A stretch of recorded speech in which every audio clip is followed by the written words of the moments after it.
जे कुंकू इतकी वर्ष मिरवलंय ते कुंकू पुसायला सांगताय? तुमच्या मनात माझ्याबद्दल किंचितही आदर नसताना तुमच्या बरोबर या खोलीत नाही राहायचंय मला आता.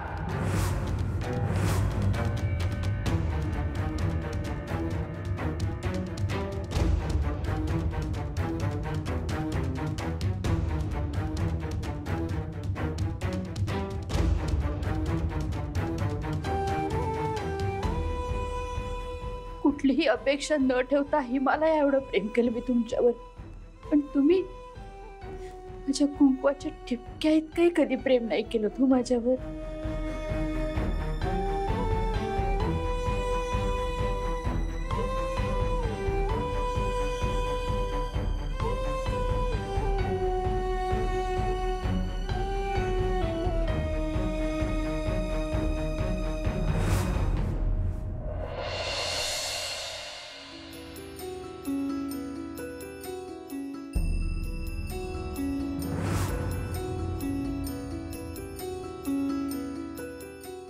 तुझ्यासाठी ही साडी आणि हे मंगळसूत्र आणलं होतं.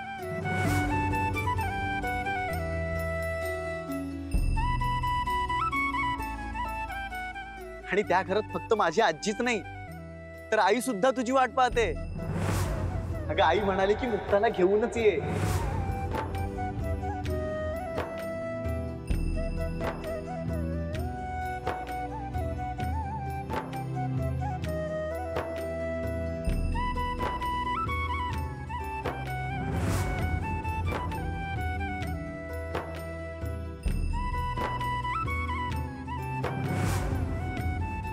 मी मुक्ताच्या कपाळावर फक्त कुंकू लावलं नाहीये, तर मी तिला विश्वास दिलाय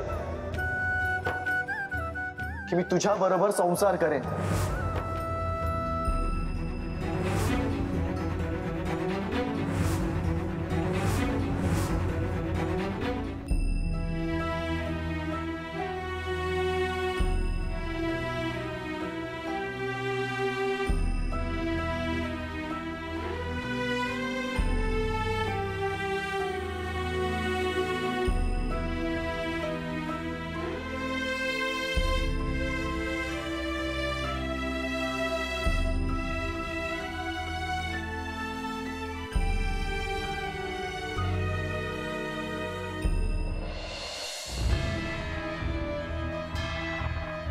आजपासून माझ्या नावाचं कुंकू लावणं बंद कर. मध्यमवर्गीय संस्कार हे आले कुठून तुझ्यात? नीच बाई आहेस तू, नीच बाई. हे सगळं तू ठरवून करतेस ना?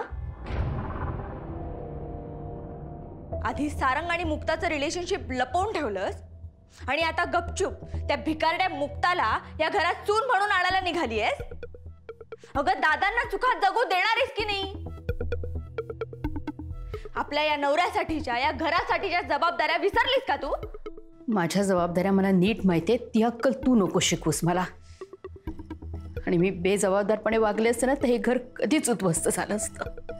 हो, मग आता एखादा पुरस्कार द्यायचा का तुला, का जाहीर सत्कार ठेवायचा? प्रत्येक सुनेला जे करावं लागतं तेच केलंस ना, का काही स्पेशल केलंस?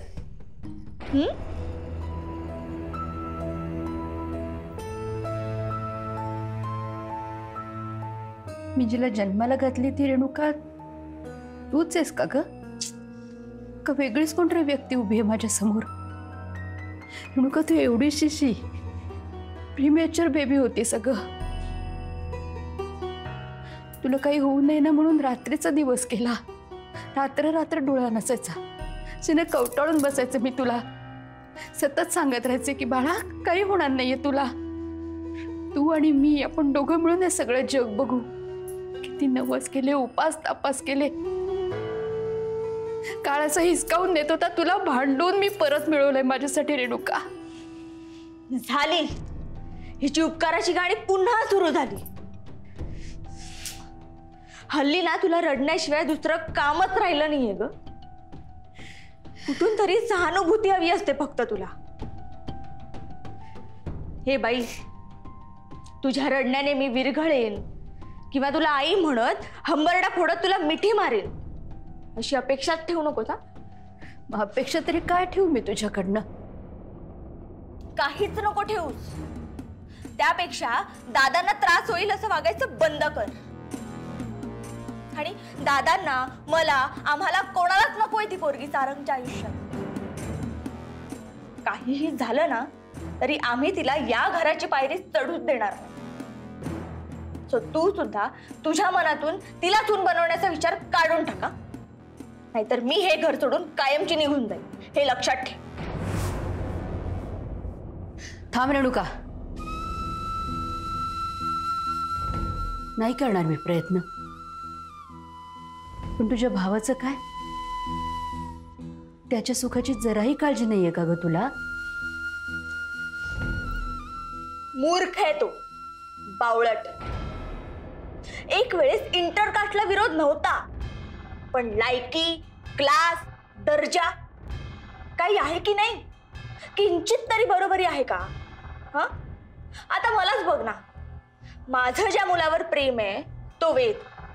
श्रीमंतीने, प्रतिष्ठेने, सगळ्याच बाजूने आपल्या बरोबरीच आहे.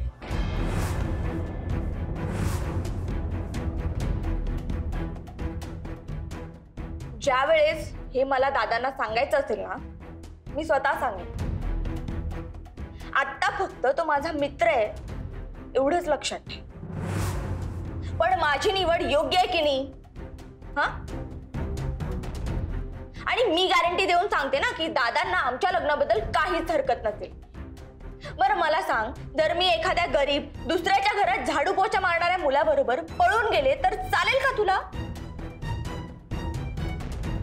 बोल ना, आता का गप्प झालीस? आणि त्या सारंगला त्या मुक्ताच्या घरच्यांची काळजी आहे, पण स्वतःच्या वडिलांच्या इज्जतीची, त्यांच्या नावाची अजिबात काळजी नाही. तसं असेल ना तर त्याने तिथेच राहावं, इथे येऊच नाही. आपल्या सौंदर्याची चांगलीच भुरळ पाडली आहे सारंगवर तिने. आपले हे ऐश्वर्य फुकट भोगण्यासाठी तिचा हा आटापिटा सुरू आहे. आपल्या जाळ्यात कसं फसवायचं ना हे चांगलंच माहिती असतं अशा मुलींना.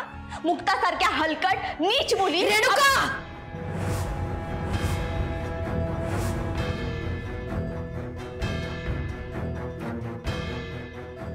मुक्ताबद्दल एकही चुकीचा शब्द बोललीस ना तर मुस्काट फोडीन मी तुझं. न मुक्ता चुकीची आहे, न सारंग दूधखोळा. सारंगने देवी आईच्या समोर मुक्ताच्या कपाळावर कुंकू लावलंय. देवी आईच्या समोर त्यांचं लग्न झालंय. त्यामुळे मुक्ता या घरची सून आहे आणि तुझी वहिनी आहे हे विसरू नकोस. वहिनी? माय फुट. सारंगची बायको झाली असेल पण या घरची सून ती कधीच होऊ शकत नाही. आणि मी तिला वहिनी म्हणण्याचा प्रश्नच येत नाही ग. परत एकदा सांगते, जर तू तिला ह्या घरात घेऊन आलीस तर मी हे घर सोडून कायमची निघून जाईल. आणि तू मला बघण्यासाठी आयुष्यभर तडफडशील.